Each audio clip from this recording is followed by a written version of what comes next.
सुप्रभात मित्रों, मैं कैलाश भामरे आज की ई कक्षा में आपका हार्दिक स्वागत करता हूँ। कल हमने कविता के बहाने इस कविता को समझा था। उस कविता के प्रश्नोत्तर की चर्चा आज हमें करनी है और जिसमें काव्यांश के प्रश्नों के साथ साथ पाठ्यपुस्तक में दिए गए प्रश्नों की चर्चा हम करेंगे। तो प्रस्तुत है काव्यांश के प्रश्न। कविता एक खिलना है फूलों के बहाने, कविता का खिलना भला फूल क्या जाने। बाहर भीतर इस घर उस घर, बिना मुरझाए महकने के माने, फूल क्या जाने।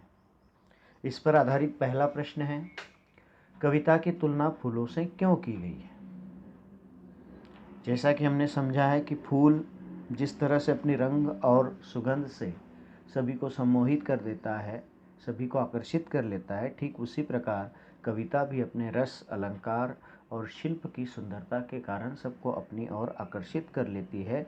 जिस तरह फूल खिलता है और खुशबू सारे माहौल में, सारे अपने आसपास के लोगों को आह्लादित कर देता है अपने रंग और सुगंध से, ठीक उसी प्रकार कविता में भी वो सौंदर्य है, वो रस है जिसको ग्रहण करके मनुष्य आनंदित होता है।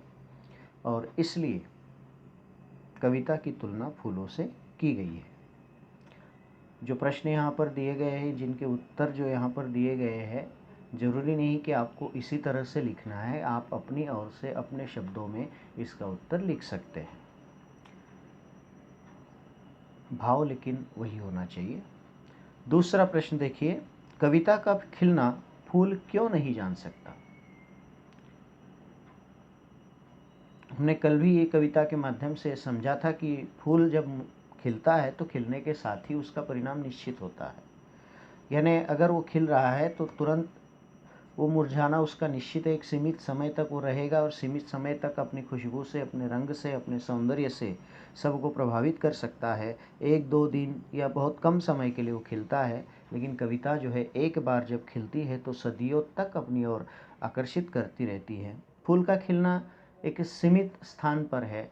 सीमित स्थान यानी जहाँ पर वो फूल है वहाँ या उसके आसपास जहाँ कोई उसको लेकर जा रहा है तब तक वो सीमित है।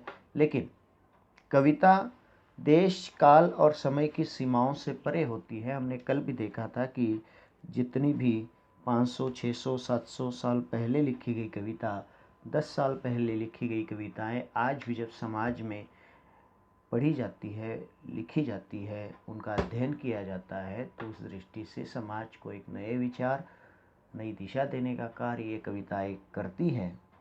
यानी सदियां हो गई, वर्षों बीत गए, लेकिन फिर भी इनकी सुगंध, इनकी महक, इनका सौंदर्य, इनसे मिलने वाला आनंद अक्षय है। और इसलिए कविता का खिलना फूल नहीं समझ सकता, क्योंकि फूल और कविता की कहीं बराबरी नहीं हो सकती। फूल एक विशिष्ट समय के बाद नष्ट हो जाता है, लेकिन कविता हमेशा बनी रहती है, उसका अस्तित्व हमेशा बना रहता है और इसलिए कविता का खिलना फूल नहीं जान सकता। अगले प्रश्न की बात करेंगे।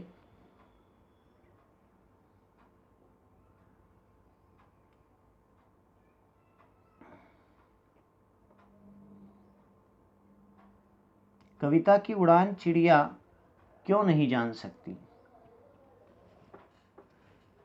वही बात है, जैसे फूल की सीमा है, ठीक उसी प्रकार चिड़िया की उड़ान की भी सीमा है। हमने अच्छी तरह से इस भाव को कविता पढ़ते हुए समझा है। बस प्रश्न किस तरह से आपको उत्तर देने हैं, इसलिए हम चर्चा कर रहे हैं कि उड़ान की जो सीमा है कविता की, चिड़िया की सॉरी, जबकि कवि की कल्पनाएं असीमित है। कल्पना के पंख लगाकर जो हैं कविता उड़ान भरती है और इसलिए कविता चिड़िया की उड़ान को, इसलिए चिड़िया जो है कविता की उड़ान को समझ नहीं सकती, क्योंकि असीमित दूरी तक कविता पहुंच जाती है, जहां तक चिड़िया का पहुंचना बहुत ही मुश्किल होता है, नामुमकिन होता है। देश काल से परे, देश प्रांत की, भूगोल की, इतिहास की सीमाओं को लांघ कर कविता पहुंच सकती है, उड़ान भर सकती है। भविष्य तक की कल्पना कविता के माध्यम से की जा सकती है, लेकिन चिड़िया की एक मर्यादा है, एक हद है और उसके बाद उसकी क्षमता पूरी तरह से खत्म हो जाती है और वो उड़ान नहीं भर सकती। और इसलिए कविता की उड़ान को चिड़िया कभी जान नहीं सकती। अगला प्रश्न है, चिड़िया और कविता के संदर्भ में इस घर उस घर से कवि का क्या आशय है? इस घर से कवि का आशय है लौकिक जगत और उस घर से कवि का आशय है अलौकिक जगत। अब चूंकि चिड़िया की उड़ान सीमित है, लौकिक जगत तक सीमित है, किंतु कविता की उड़ान असीमित और अलौकिक जगत तक है। अब यहाँ लौकिक और अलौकिक जगत की चर्चा निश्चित करनी चाहिए। वैसे एक दार्शनिक सिद्धांत ये है, आमतौर पर इस घर उस घर तक हमने भाव में जब बात की तो यहाँ वहाँ और जो अलग अलग प्रकार के बंधन हमने बांध रखे हैं समाज में, उन बंधनों की चर्चा है। लेकिन ये लौकिक और अलौकिक और ऊपर की बात है, दार्शनिक बात है। लौकिक यानी जो हमारे आसपास की दुनिया है वो लौकिक जगत कहा जाता है, और उससे ऊपर अध्यात्म के क्षेत्र में पहुंचना या अत्यंत उच्च स्तर की दृष्टिकोण या उच्च स्तर की जो विचारधारा है जो इस दुनिया से परे सोचती है, उसे अलौकिक विचार कहा जाता है। तो चिड़िया केवल इस दृश्य जगत तक सीमित है। एक तरह से अलौकिक यानी एक अदृश्य जगत जिसके बारे में हम कई बार सोचते हैं, जिसके बारे में प्रश्न निर्माण होते हैं, और ऐसे उस जगत तक पहुंचने की क्षमता भी चिड़िया की उड़ान में है। एक आसान शब्दों में अगर इसका उत्तर है तो चिड़िया और कविता, इसके संदर्भ में इस घर उस घर यानी चिड़िया केवल दो आसपास के कुछ घरों तक पहुंच पाती है या उनको एक कर सकती है, लेकिन कविता में ऐसी क्षमता है कि वो केवल आसपास के घर ही नहीं, दिग दिगांतर तक सारे प्रांत और भूगोल की सीमाओं को लांघ कर पहुंच सकती है। और जो दिशा किसी विशिष्ट प्रांत में देने में वो कविता सक्षम है, वही दिशा दूसरे किसी प्रांत में देने में सक्षम है। जैसे संतों की कविताओं की अगर बात करें तो संतों ने जो कविताएं लिखी थी, तुलसीदास ने लिखा है, कबीर ने लिखा है, तो कबीर की भाषा तो सदुक्कड़ी भाषा है, पूरे भारत में आसानी से समझी जा सकती है और बहुत लोकप्रिय है कबीर। ऐसा नहीं कि केवल उत्तर भारत में कबीर लोकप्रिय है, बल्कि महाराष्ट्र, मध्य भारत और दक्षिण भारत के प्रांतों में भी कबीर की वाणी जो है बड़ी लोकप्रिय है, और उससे माध्यम से एक नैतिक और मूल्य आधारित समाज की निर्माण की आधारशिला जो है आज भी विविध संगठनों के द्वारा, विविध संप्रदायों के द्वारा रखी जाती है। ठीक उसी प्रकार दक्षिण के संतों ने जो अपनी रचनाएं लिखी है, ठीक है कि हो सकता है कुछ भाषाओं की सीमाएं जरूर उसमें आई, लेकिन अनुवाद होने के पश्चात उस भाव को निश्चित ही समझ पाए। तात्पर्य क्या कि कविताएं जो है दूर दूर तक पहुंचने की क्षमता रखती है। भाषा हो सकता है कई बार प्रांत अलग अलग बदल जाते हैं तो भाषाओं की सीमाएं कभी कभी उपस्थित होती हैं, लेकिन अगर भावों की गहराई है तो वो भी जो है पूरी तरह से खत्म हो जाती है, क्योंकि कविता एक कला है, और कला में कई बार ऐसा होता है कि अगर वो सशक्त है तो सभी को जो है अपनी ओर आकर्षित कर लेती है। आगे बढ़ेंगे।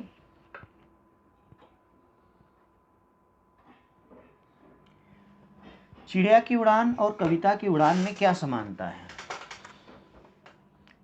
चिड़िया की उड़ान और कविता की उड़ान में उपकरणों की समानता है। जैसे चिड़िया एक घोंसले का सृजन तिनके तिनके करती है, कवि भी उसी प्रकार से अनेक भावों और विचारों का संग्रह करके काव्य रचना करता है। क्षमता की समानता है, लेकिन क्षमता की समानता जरूर है, लेकिन चिड़िया की उड़ान की सीमा है, और कविता की कल्पना, कवि की कल्पना जो है वो दूर तक जाती है।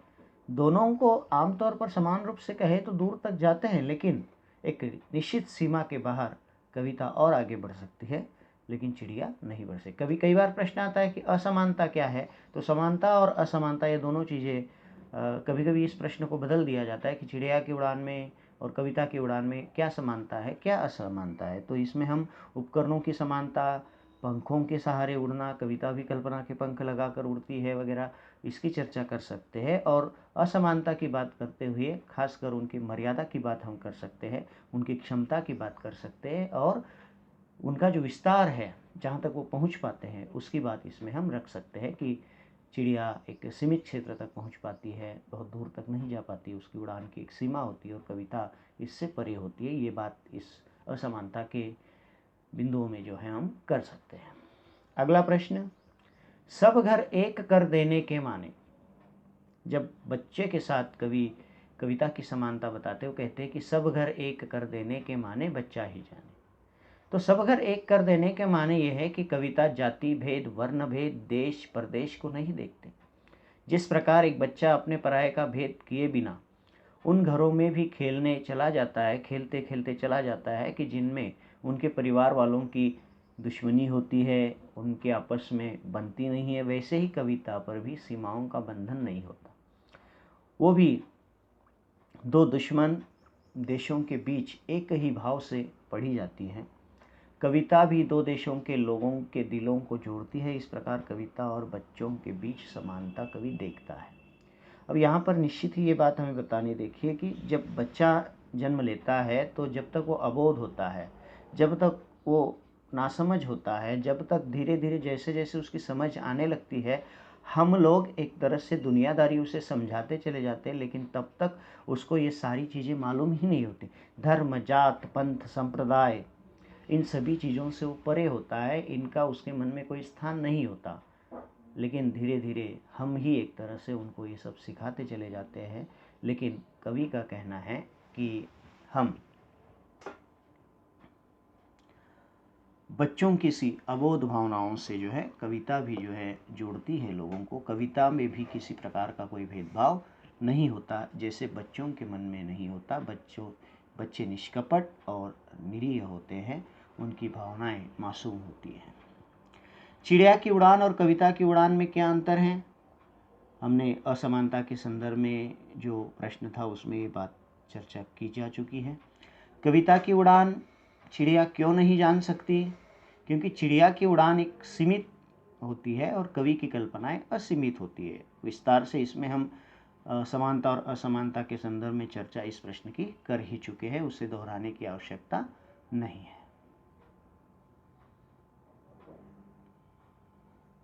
फूल के खिलने और कविता में क्या समानता है? फूल रंग बिरंगे सुंदर हैं, प्रकृति में अपनी छटा बिखेरते हैं, सौंदर्य से सबको मोहित करते हैं। फूलों को देखकर हृदय आह्लादित हो जाता है, खुशियों से झूम उठता है।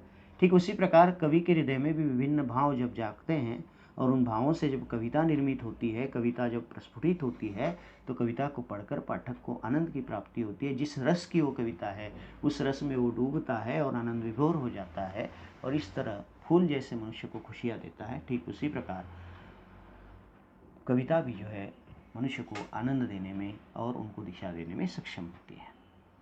अगला प्रश्न, कविता का खिलना फूल क्या जाने। यहाँ पर फूल की मर्यादाएं जो है वो स्पष्ट की गई है कि फूल एक विशिष्ट समय के लिए खिलता है, लेकिन कविता जो है दीर्घ काल तक, चिरकाल तक जीवित रहती है। चिरकाल तक क्या, मैं कहूँ कि अनंत समय तक वो जीवित रहती है। कि भले ही मानव सभ्यता जब तक रहेगी तब तक कविता बनी रहेगी और तब तक वो मनुष्य को दिशा निर्देश देती रहेगी और एक नया दृष्टिकोण मनुष्य में विकसित करती रहेगी। उसमें वर्णित भाव और संदेश जो है कविता के माध्यम से आदान प्रदान होते हैं, और इसलिए कविता का खिलना फूल नहीं समझ सकता, और फूल की जो क्षमता है उससे कई बढ़कर कविता आगे की बात है। अंतिम प्रश्न है, कविता का खिलना फूल क्या जाने, कवि ने ऐसे क्यों कहा है? अगला प्रश्न, बच्चों वो कविता के संदर्भ में ये घर वो घर का क्या अर्थ है? वही बात है, हम चर्चा कर चुके हैं कि जो बच्चों में भेदभाव, पंथ, जाति, धर्म, रंग, ये सब नहीं होता। सारे भेदभाव बच्चों के स्तर पर आकर मिट जाते हैं।